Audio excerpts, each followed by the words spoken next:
لو أنزلنا هذا القرآن على جبل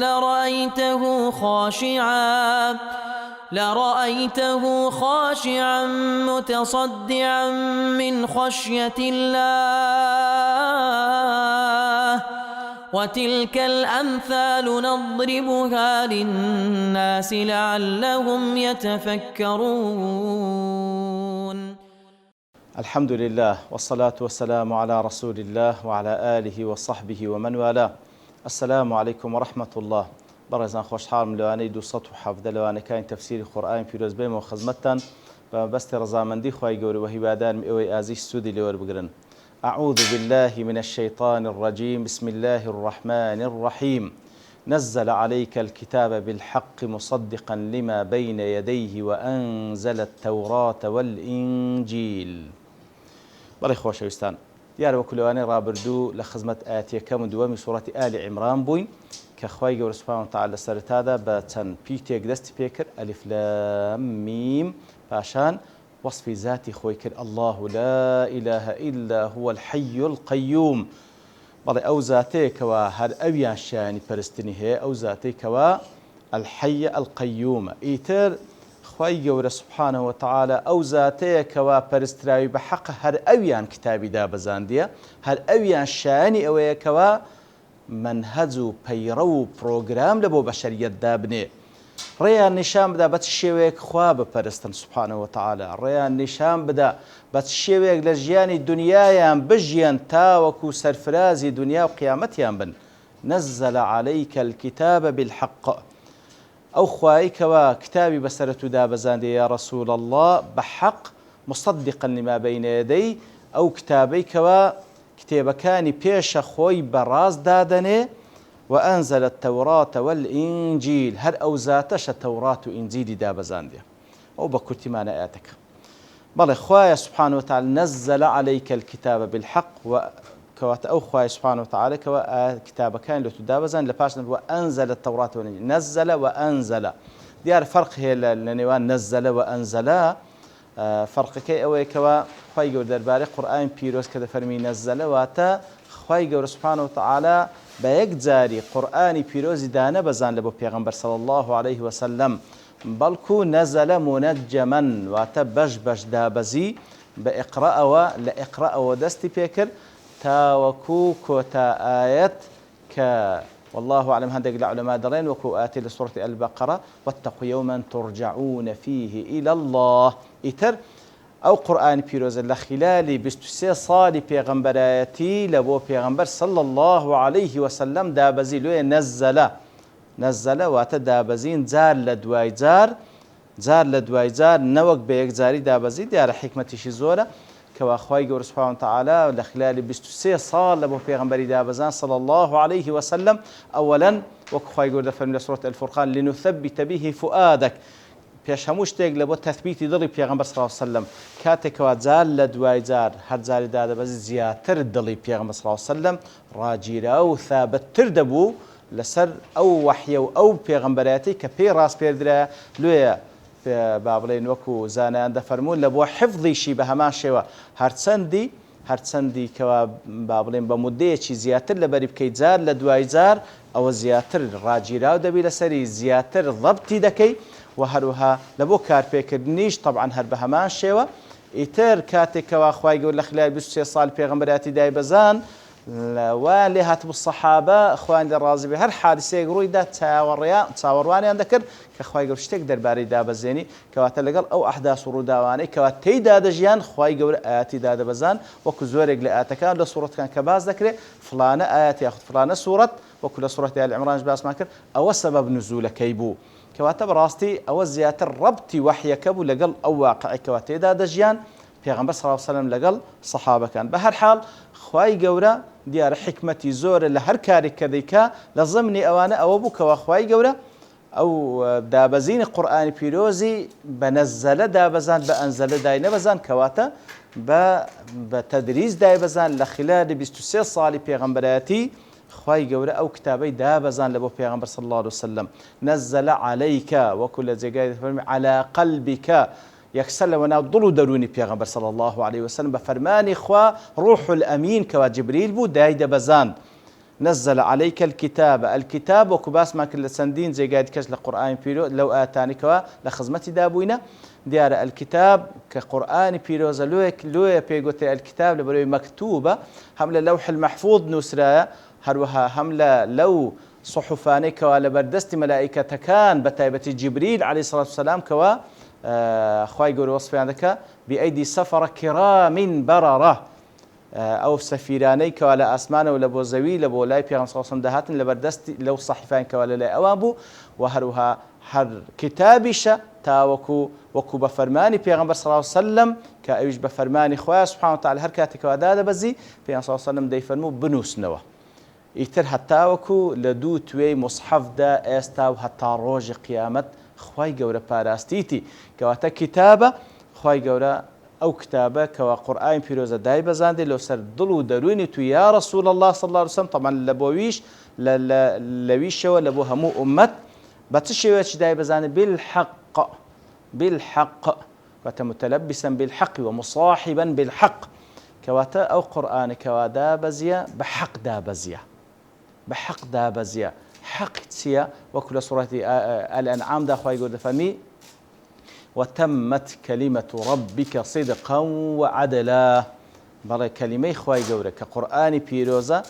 بتشيويك وتمت بوشوي صدقا وعدلا صدقا في أخباره عدلا في أحكامه كواتحق بمعنى أودي قرآن بيروز أحكامه وأخباره لا خبركان كتيدا لخبركان أمتكان بيشما يأخذ لخبركان لخلق آدم ولو من باز دكا عليه الصلاة والسلام حتى وكو أمتكان دواتري وحتى وكو دقات أمة إسلام كوات أخباري رابردو ما لو باز دكا وهرو أخباري داهاتو ما لو باز دكا حتى وكو مردنو حشر حساب بهشت جهنم لو أخباراني هموي صدقة هموي راستة وهرو همو أو أحكاماني كتيدا هموي أو بري عدالته وتمت كلمة ربك صدقا وعدلا كواتا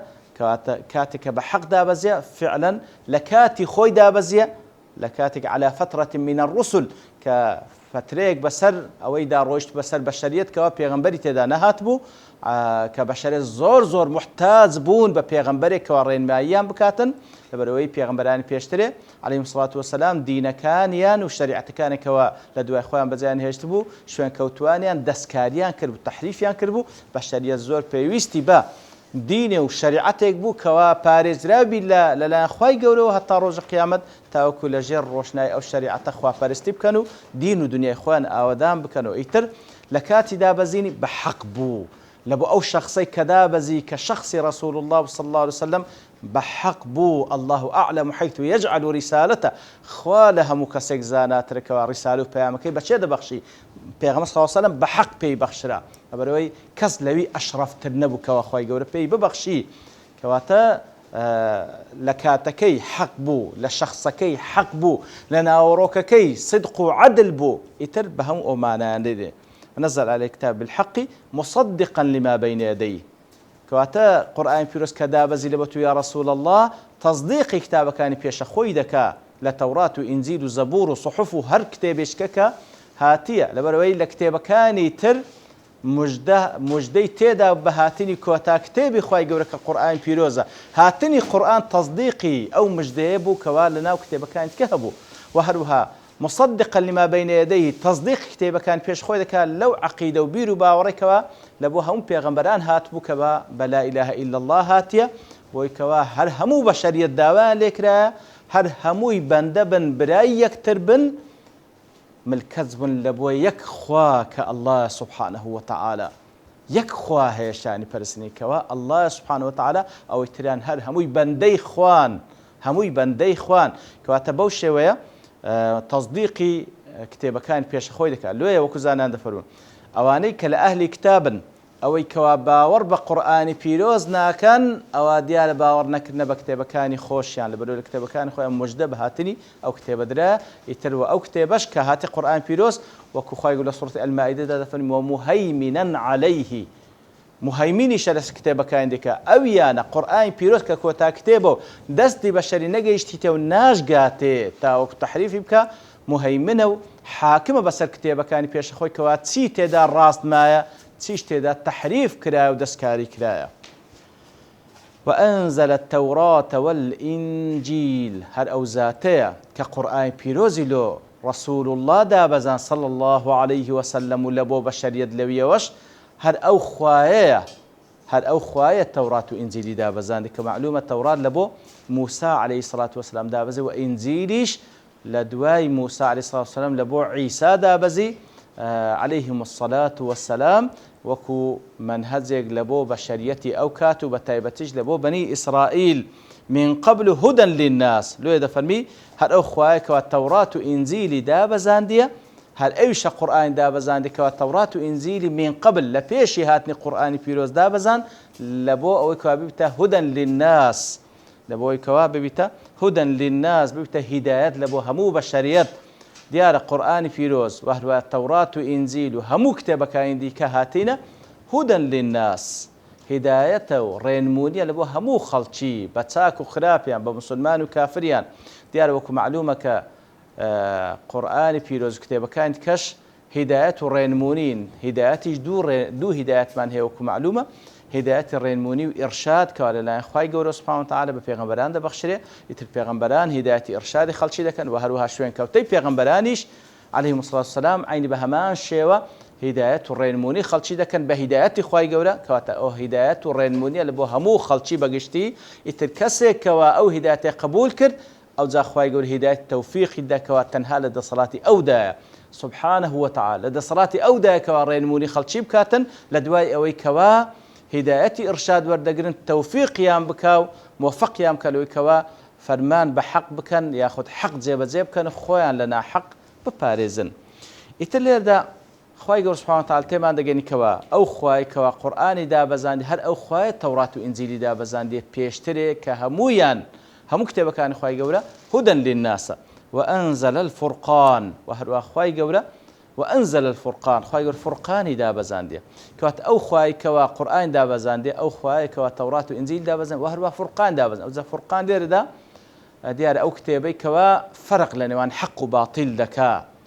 ما بس تيدا هر قرآن وصف قرآن كوكو فعلا الذي قال كش خواي يقول وصف قرآن كده بفرقان وكل سورة الفرقان لسورة الأنفال كوا بوشي وصف دكاتا ويأخذ وصفها مكتبة كاني أو كتابان كلا خواي يقولوا هاتيا والله أعلم زورق لمفسرين دارين وأنزل الفرقان كواتلير التوراة وإنجيل القرآن باس كرد نزل عليه كتاب الحق ووصف القرآن فعشان باس التوراة وإنجيل أوزد فن وأنزل الفرقان كواتلير وأنزل الفرقان لير وصفي أو سكتابه وهمو كتابه كان إخوة سبحانه وتعالى أو قرآن أو كتابان إخوة يقولوا هاتين كهدى للناس هداية الرينمونية لبو خلشي وهو فرقانيشا حق وباطل يعني لو ليك زيادة كاتو لبو هيك كسيك نيت الروج قيام بالله خويا من نمزاني كام حق وكام باطلا نا خواي قولا كتابة كاني ناردية همو كتابة كاني خواي قولش فرقانة زيا كروي لنيوان حق وباطل لنيوان سنة وبدعة لنيوان راستي وتسوتي يتر خواي قولا بهمان شو أخواتا يك خوايا سبحانه وتعالى أو الله سبحانه وتعالى هر وكو كتابي لبوه محمد نادي صلى الله عليه وسلم تاوك بتا رين من لبوهم بشريت هر أو خوايا سبحانه وتعالى توراتي لبو موسى نادي وإنزيل لبو عيسى ناردي وهروها الزبوري لبو داود ناردي عليهم الصلاة والسلام صحفي لبو إبراهيم وموسى ناردي وهر كتابيش كلبوار بيغمر هر يك خوايا كواتشتيشي سيرنية كخوا كتابك بنيري لبو بنديق لبندك انت وكرين موني بشريت بيبكا لبو اخوا سبحانه وتعالى كتابك كان تريشي دابزانديا وانزل الفرقان ان الذين كفروا بايات الله لهم عذاب شديد يتربى التاكيد برانبربا ناردني كتابك كان اخواي جور سبحانه وتعالى خلكانك ايماني بيدينن خلكانش كفر بيدكن يتر اوانك كفر بايات كان اخواي جور دكن بيغمان لهم عذاب شديد لبویان هەیە عذابێک و سزایەکی زۆر تند خوا پەنامان بدە ئەوانی کەوا کوفر بە ئاەتەکانی خوای گەورە دەکەن باوەڕی پێناینن بە حەقی نازانن لەسەر خۆیان جێبەجێ ناکەن ئامادەنین بیکەنە منهەجی ژیانیان ئەوانە عەزاب و سزایەکی توندیان هەیە لەلایەن خوای گەورە سوبحانەهو وتەعالە والله عەزیز ذو انتقام خوای گەورە سوبحانەهو وتەعالە عەزیزە بەتوانایە بەدەسەڵاتە ذو انتقامە ئینتقامیشی هەیە دیارە عەزیز ذو انتقام هەندێک مانای تریشی با بڵێن وەکو پێویستی بەڕوونکردنەوەی زیاتر هەیە بەڵام لەبەر تەواوبوونی کات بە پشتیوانی خوای گەورە لەوانەی داهاتوو دێن و خزمەت ئەو ئاەتە و زیاتر باسی لێوە دەکەین وصلى الله وسلم على نبينا محمد وعلى آله وصحبه أجمعين وآخر دعوانا أن الحمد لله رب العالمين لو أنزلنا هذا القرآن على جبل لرأيته خاشعا متصدعا من خشية الله وتلك الأمثال نضربها للناس لعلهم يتفكرون